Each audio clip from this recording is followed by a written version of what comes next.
DPS investigators believe wet road conditions caused a really bad accident involving two Harley-Davidsons in Jack County this evening. Thank you so much for joining us. I'm Melanie Townsend. And I'm Daryl Franklin. It happened at around 1:15 this afternoon right here on Highway 281 just south of Highway 16.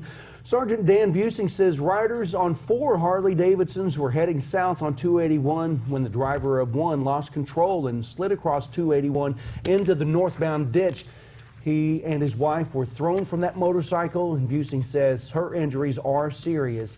He says she was flown to John Peter Smith Hospital in Fort Worth by helicopter, while her husband was transported to a hospital by ambulance with what are believed to be non-life-threatening injuries.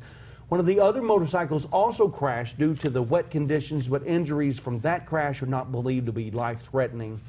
This accident remains under investigation. Heavy rains over the